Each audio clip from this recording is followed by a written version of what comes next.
God, you know what? I love zombie games. Specifically, zombie games.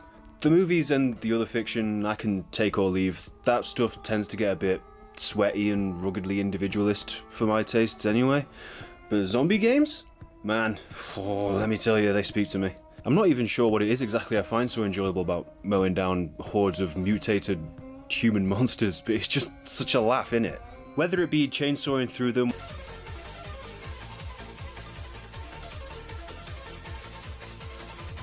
teaming up with your mates and blasting them away in Left 4 Dead, This used to be a nice neighborhood! or just fucking punching the fuck out of them in Resident Evil, I love zombie games. That being said, I know they're pretty overplayed at this point, like, maybe not as much as, say, 5 to 10 years ago, but I still think it's safe to say zombies are no longer riding that pop cultural high that they used to. Hell, even the last 5 mainline Resident Evil games haven't been about, like, the traditional zombie. And Resident Evil invented zombies, didn't it? Right? No? Who's George Romero? I don't know what you're talking about, mate. Jokes aside, I thought I'd do a bit of a deep dive into 2 zombie games and how I think one gets it so right while the other kind of falls on its horse, quite frankly. At least in terms of satisfying my tastes. And my tastes must be satisfied, otherwise I'll just turn the game off, I guess. So, today's sujet de conversation will be The Last of Us, the first one, I've not played the sequel, and Resident Evil 2 2019. What revelations do I have in store for you? Get it? Never mind. Let's take a look at these 2 deceptively similar looking, at least on a surface level, third-person zombie shooting survival games. Over the last few decades, video games and the technology used to make them have advanced drastically. Like, games are just mental now. Have you seen them? Look at Joel's face. That's not even a real person, yet he is more expressive and well designed than anyone on Mock the Week. Just kidding. I love you, Dara. Dars? Can I call you Dars? The Last of Us, a game developed by Naughty Dog and published by Sony, released on the PlayStation 3 in 2013 and remastered for the PS4 a year later, is a game famously lauded for its beautifully rendered world, its storytelling, and its relatable, well-realised characters. And it's easy to see why. Like I said, just look at it. This game is over 8 years old at this point, and 2 console generations old. It looks great. So yeah, the game looks phenomenal, and the voice acting and motion capture work really raised the bar for the video game industry as a whole. And that helps The Last of Us work because The Last of Us is a game that relies heavily on its audience caring about its characters and its story. You know, like a game might.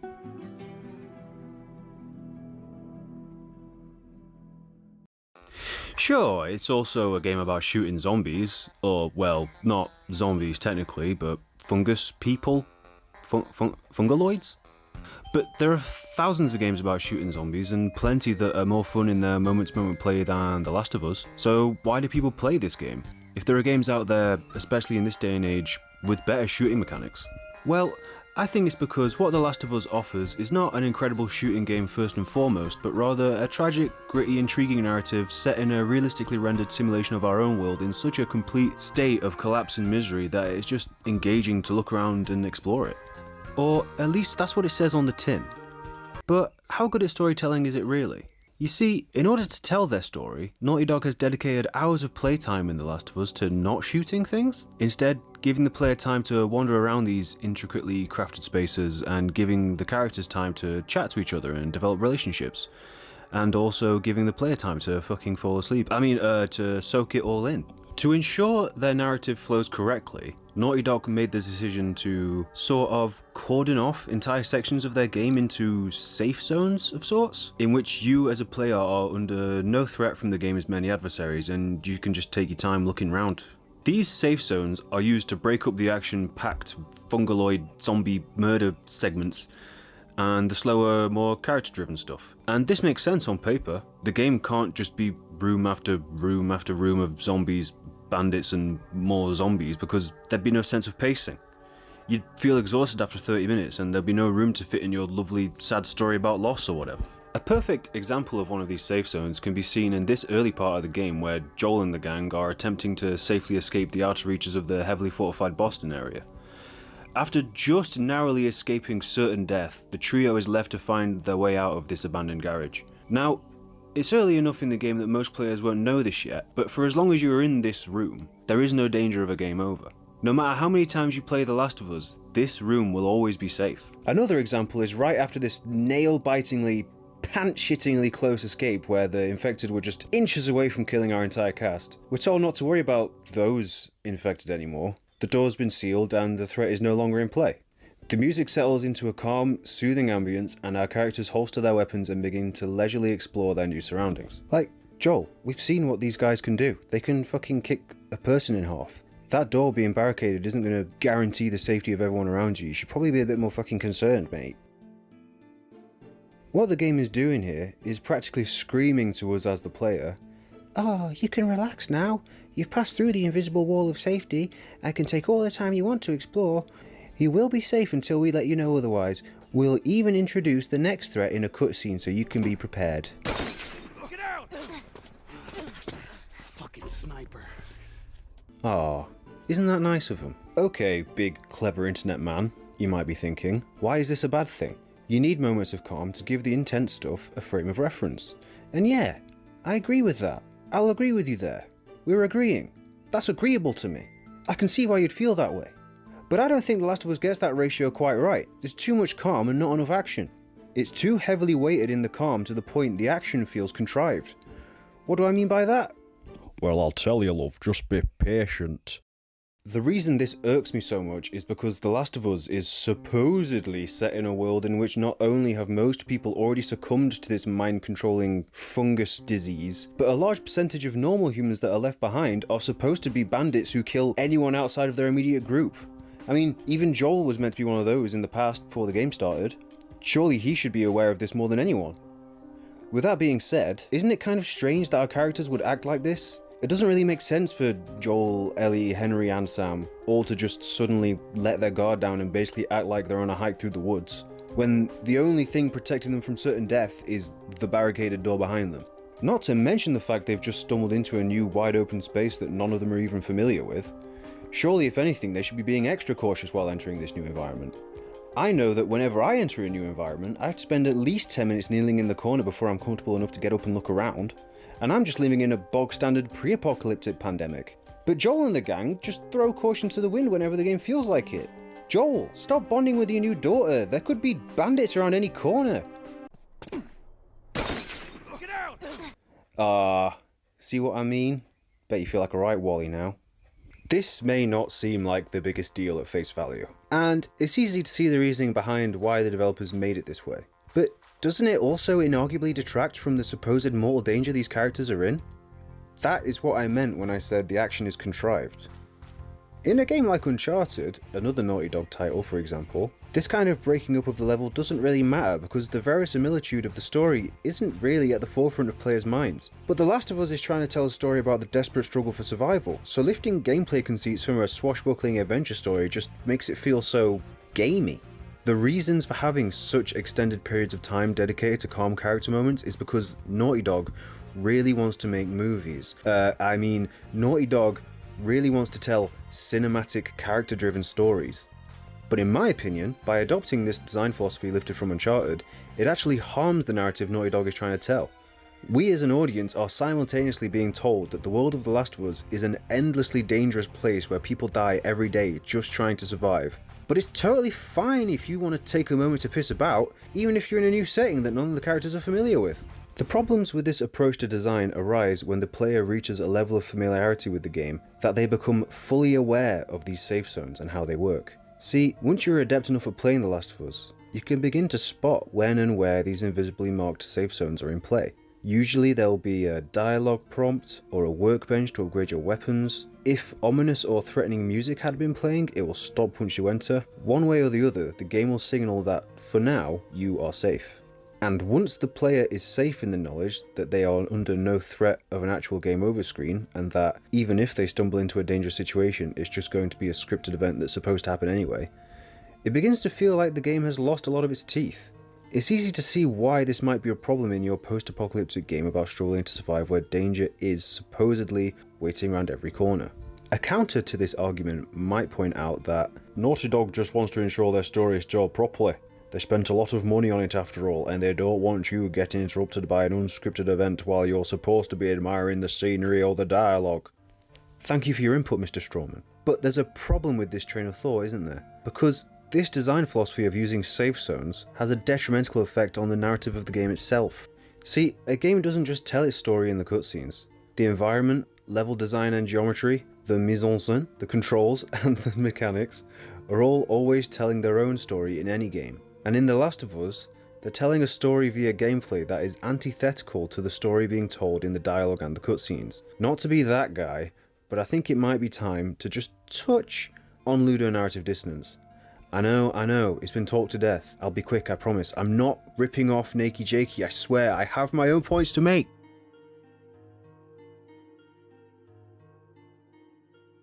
For the uninformed, ludonarrative dissonance is a term coined by game designer Clint Hocking in 2007, and it essentially refers to the sensation you feel when the story being told in a game doesn't match the experience of the gameplay. The classic example of this actually focuses on the aforementioned Uncharted series, which features cutscenes in which the protagonist makes light-hearted jokes about being a charming, lovable, roguish type, only for the game to start in which he proceeds to just brutally murder fucking everyone. He just fucking kills them all. He's an absolute monster.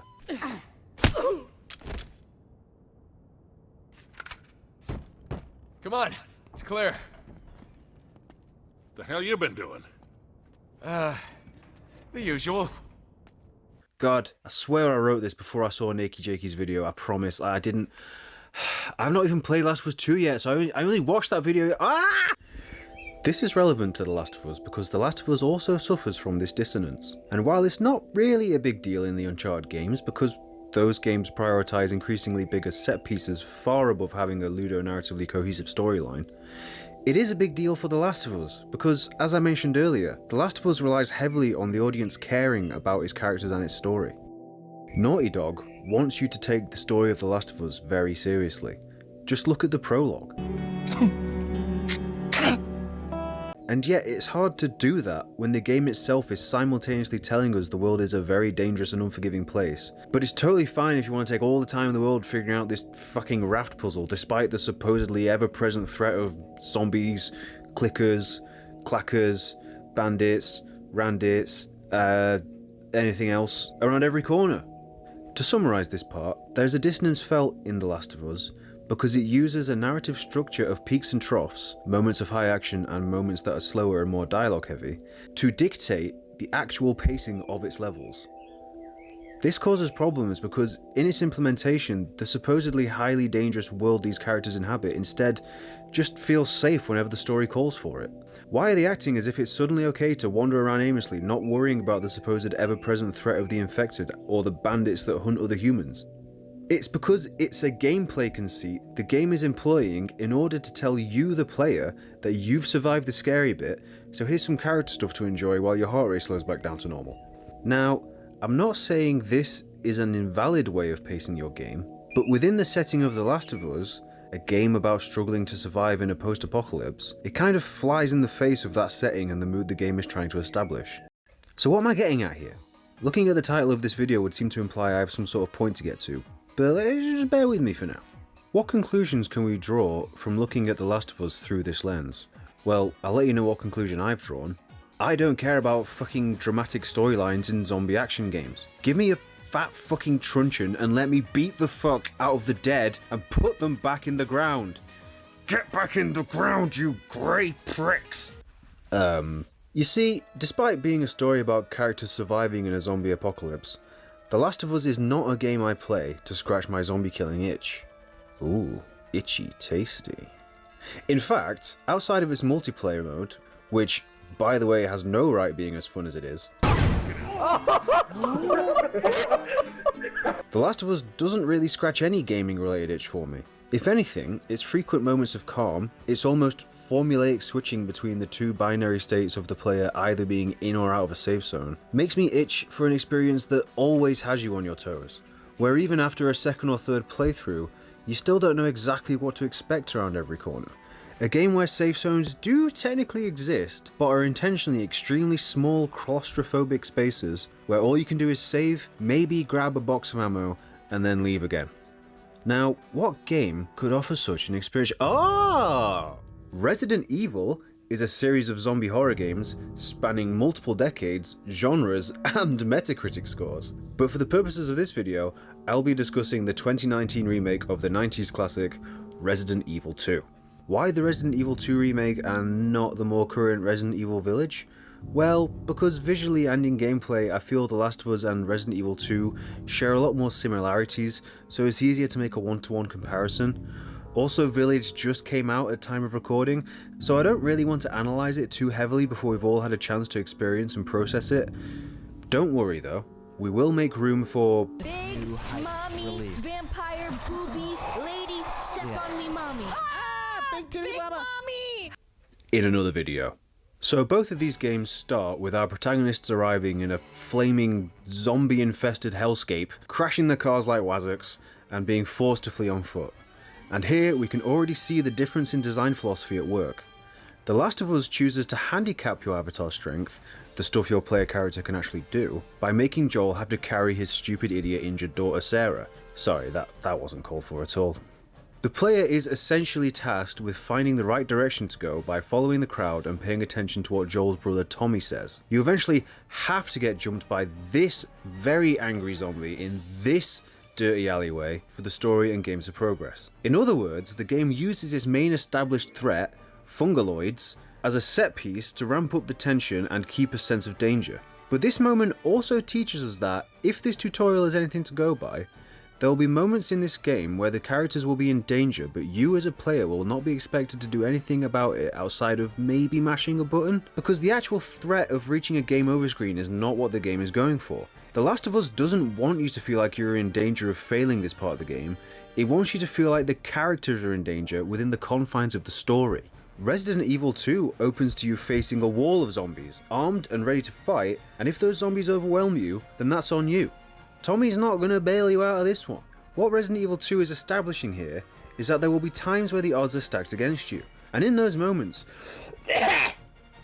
pardon me, and in these moments, you won't be safe in the knowledge that these seemingly impossible odds are just there as a setup for a plot relevant character to come in and take care of it for you. It's on you to survive or die. The most striking difference, to me at least, between these two opening scenes is that one puts you in a state of play that will not be the typical experience for the majority of the game, while the other immediately begins with the game's actual mechanics and threats to the player in play. In other words, in its opening, The Last of Us forces you to run or die, while Resident Evil 2 gives you a gun, an objective to complete, a horde of zombies to avoid or put down on the way, and just says go. Now, there's no arguing that The Last of Us' introductory scene isn't emotionally affecting and tragic, but in terms of actually teaching you the mechanics of the game and establishing the rules of play, it's not really an accurate representation of how you'll be spending your time while playing through the main game. In The Last of Us, you mostly explore dilapidated environments and either shoot things or sneak past them, but in its introduction, all you do is run down the one path available to you, while Tommy does all the actual zombie shooting. Compare this to Resident Evil 2's intro scenes, i.e. everything leading up to reaching the main location of the game, the RPD. On a surface level, it is easy to see how similar these two introductions are. You have to find the right path to safely make your way to the destination the game wants you to reach. But how do you get there? In The Last of Us, Tommy is there to guide the player down the right path, so that you can spend your time worrying about the drama of it all. But in Resident Evil 2, there is no NPC telling you where to go. In The Last of Us, Tommy will shoot the zombies for you. Look at him. He's basically cooking you out of your gameplay. You don't need to worry about conserving ammo because as long as you follow the right path, Tommy will take care of that stuff for you. Whereas in Resident Evil 2, you could choose to make the path to your destination safer by spending your ammo on anything in the way, or you could decide to try and weave your way around the zombies, making your trip more hostile and difficult, but also rewarding you by letting you keep your ammo when you actually reach the RPD and the game proper. This is the perfect time to bring up the idea of play conditioning, which is a theory of game design we're all pretty sure was invented by everyone's favourite YouTube man H-Bomber Guy. I'll link to his video on the topic in the description down below. But for the purposes of this video, I'm going to try and summarise it here. Basically, play conditioning is the way in which a game teaches you how to engage with its mechanics by putting you, the player, in situations in which you have to figure out how to progress by engaging with said mechanics. In his video, Harriton Splimby supposes that a game is successful when it creates situations in which the player is encouraged to engage with the mechanics of play in the most fun and entertaining way in order to solve the problem at hand and progress through the game. So let's take this framework and apply it to our two examples. See, in both The Last of Us and Resident Evil 2, conserving your ammo is always a good idea, because ammo scarcity is something you'll always have to worry about. It is never a good idea to just go full John Wick and cap every motherfucker in sight, because ammo doesn't drop indefinitely. And if you waste it, you may find yourself up against a really big bastard with nothing to defend yourself with. The difference here is that Resident Evil 2 establishes this delicate balance of conserving your ammo and choosing when and where to actually use it from the very beginning of the game. While The Last of Us chooses to make its introduction more of a cinematic playable movie, where the game's mechanics have not effectively kicked in yet, and so you aren't worried about how well you're playing. Another way these games highlight these different approaches to play conditioning is how these intro segments end. The Last of Us concludes its opening with a cutscene that is, yeah, very sad and painful for any parent, and I'm sure it's very difficult to watch. It is very well acted and blah blah blah, but then it just cuts to a generic newsreel montage. And when you're next in control of Joel, the only aspect of the game that mattered in the intro was the story. And now you're going to go and do another long tedious walking section again, before finally reaching the first actual combat encounter of the game. In stark contrast, once you reach the RPD in Resident Evil 2, the introduction is over and yet the game just continues. Any ammo you preserved is now the ammo you'll be entering the main portion of the game with. Any damage you took, or hopefully avoided, is now immediately informing the state of your character going forward.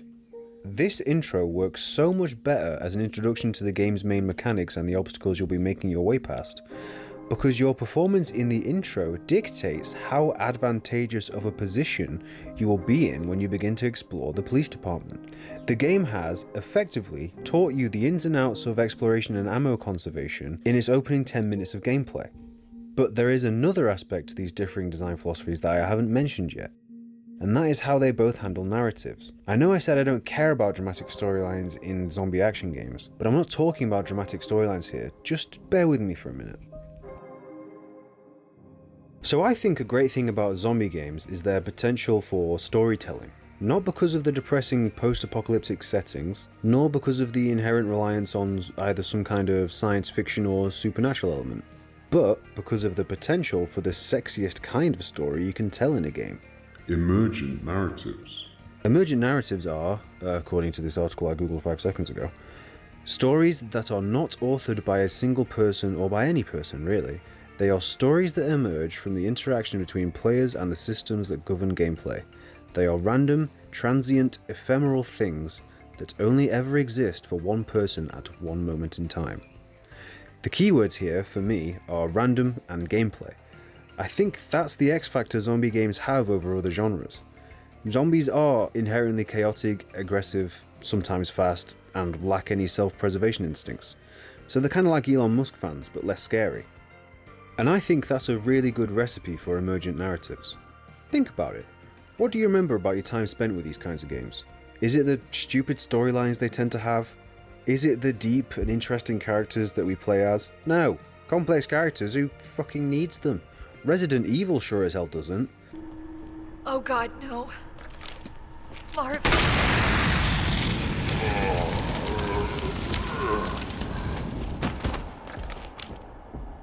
I'm sorry. The fun in these games comes from the situations you find yourself in. We don't need a story to motivate us to play these games. The stories we're concerned with are the emergent ones. For example, I have to reach the other side of this corridor, but that fucker, Mr. X, is stomping his big Hot Topic boots somewhere nearby, and all I have to defend myself with is my pistol with about 12 bullets in it, a knife, and my ability to move ever so slightly faster than him. It's like a small 3-act play in and of itself. Act 1, the tension escalates as I walk down the corridor. Act 2, oh fuck, it's Mr. X. And Act 3, you either make it away or you don't. Another way of putting this is, do you remember the reasons why and how the characters in Left 4 Dead get from point A to B? Or, do you remember that time your mate Pete wiped the other team as just a hunter? Exactly. The legend of Pete the Hunter will always be more memorable to you than whatever plot is meant to be happening in Left 4 Dead. I'll never forget you, Pete. Never. The genius of Resident Evil 2 is its melding of emergent storytelling and play conditioning. What that means is, Resident Evil 2 effectively tutorializes the player from the moment the game starts, while also allowing the freedom for the player to experiment and to have an experience unique to them. Compare that to The Last of Us's essentially on-rails opening, and it's like a big difference.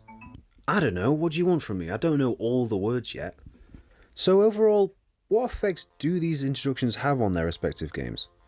Well, in my opinion, Resident Evil 2 is undoubtedly a better crafted opening because it begins to condition you on how to play it the minute you pick up the controller.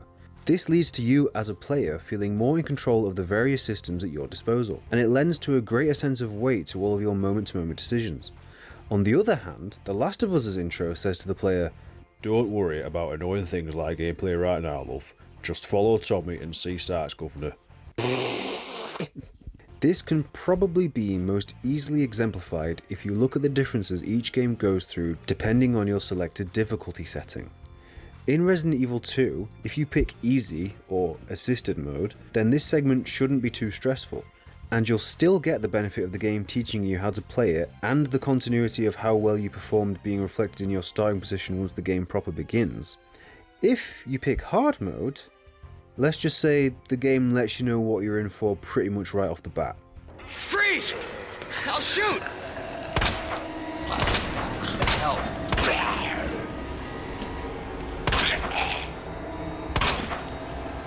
Damn it. The difficulty setting in The Last of Us doesn't affect the introduction at all. The intro is just as difficult no matter what difficulty you picked. And if that isn't Naughty Dog basically screaming its artistic intent in our faces, I don't know what is. So, how might The Last of Us change if it incorporated some of the aspects of game design that we've highlighted in Resident Evil 2? Well, let's have a look. Let's see if we can bend and shape The Last of Us in our brain palaces into a more cohesive game. Since The Last of Us is just so preoccupied with telling a serious story about loss and betrayal and so on, let's indulge it and discuss ways in which the narrative itself could have been improved using some of the techniques we've gone over in this pretentious fucking video I'm making. I'm going to ask you to do a thought experiment with me now. I want you to imagine a version of The Last of Us that doesn't have this introductory scene. Imagine instead you've just booted up the game for the first time and it starts with Joel and Tess in the Boston section. First of all, I think it would be a more honest introduction into the main setting of the game, but it would also, I think, be a more intriguing way to build the world and establish its characters. Since that's what Naughty Dog loves to do so much, instead of the player being aware that Joel is stuck in a perpetual state of mourning his now long deceased daughter, we would instead be asking questions like, who is this guy? Why is he so grumpy? Is it because he lives in this horrible dystopian nightmare? Also, what's up with the horrible dystopian nightmare? He seems very experienced in using guns and fighting hand to hand. Is he ex-military? Or is that just something he had to pick up in order to survive in this world? Once he's introduced to Ellie, we could slowly come to understand that he doesn't like having her around, but we wouldn't know why. It would build a sense of mystery in the story and make the player ask questions about the narrative, which we all know is what The Last of Us wants to happen. Now, imagine the original intro of the game starts here, but as a flashback. In this quiet moment, where Joel sleeps away some of his fatigue after first meeting and spending some time with Ellie, he could slip into a flashback about the last time he had a daughter figure in his life. While Joel sleeps, we could be thrown into a sort of playable nightmare that covers the events of the game's original introduction. Imagine using the actual mechanics the game has taught you so far to desperately but hopelessly protect your daughter as you struggle to fight your way to safety. Instead of Tommy cooking you out of gameplay, the little fuck, it could be you engaging with the game systems to fight and survive. Assuming the game was able to condition you into playing it a certain way, the developers could then subvert those lessons it taught you. Like maybe you've become accustomed to Joel's proficiency in aiming, but then you realise that because you're in a dream sequence set in the past, that Joel's aim is inherently less stable because this might be the first time he's ever had to use his gun to shoot a person. Or maybe certain items like nail bombs, or bats with nails in them, or nails, just nails, wouldn't be available because that's something only post-apocalypse Joel knows how to do. Think about that, actually using game mechanics to tell the story instead of just bisecting the game into story bits and fighty bits, a novel concept I know. This change to the narrative would also make the part where Ellie says, "You mumble in your sleep. I hate bad dreams." after Joel wakes up, so much more tragic because we'd be forced to consider all of this new information that would recontextualize how Joel is characterized. It would invite the player to conclude that perhaps Joel doesn't hate having kids around because he's a grumpy bastard, but rather because he doesn't want to be near Ellie, as she's basically a walking emotional trigger for him to relive his own past every time he falls asleep. Now you might say, but the purposes of The Last of Us' intro is to set up the parallels with its ending. And look, Mr. Strawman, I get that The Last of Us is setting up a parallel between its opening and its closing moments, bookending the game with Joel desperately carrying his daughter/daughter figure away from danger. And while that is a clever way to show how Joel has and hasn't changed throughout our time with him, it also sacrifices the gameplay for the sake of the story. Let me put it this way. Interesting character development might make a story more engaging to experience, but it doesn't make a game more engaging to play. Now, if you've played these games, you may be asking yourselves why I've neglected to talk about both of these games' actual introductory gameplay sections. So I wanted to round out this video by discussing these and showing how they are perfect examples of my overall point. From the very moment you first control a character in The Last of Us, oh fuck, I'm that idiot Sarah again. Your one and only objective is to look around a completely safe environment while scary things happen around you. It's basically a Halloween spooky house. From its very first moments, The Last of Us is more worried about showing you a scary and admittedly beautiful world than it is about teaching you the ins and outs of how you're actually going to be engaging with it. Now let's look at the first few moments of gameplay after you take control of Leon or Claire in Resident Evil 2. Right before the desperate scramble to reach the RPD, you are dropped into this gas station setting which you get to explore for a grand total of about 30 seconds before the game throws a zombie at you. From the very instant you begin Resident Evil 2, you are dropped into a microcosm of the main game. What I mean by that is that you start the game by learning its systems, and whether or not you realise it, you are being conditioned into playing it in a way that is conducive to progressing through the rest of the game. In other words, Resident Evil 2 is a game about exploring dark, dangerous areas, killing or ducking past zombies in the process, while looking for key items to open paths to progress. And that is exactly what the game teaches you how to do from the moment you pick up the controller. So, what can we learn from all this? What have I actually achieved with this video? I want to say here that if you are into the kind of zombie survival, post-apocalyptic style media, that these are two games that are both worth your time. Sure, I may have come across as overly critical of The Last of Us in this video, that was my intention after all, but I'm not trying to persuade you into hating on it. First of all, The Last of Us gets a lot of stuff right. The combat is fast-paced and brutal, the character moments are beautiful, and oh god, the music is just amazing. But that, I think, is precisely my problem with The Last of Us. It's more concerned with telling you a story than it is letting you play a story.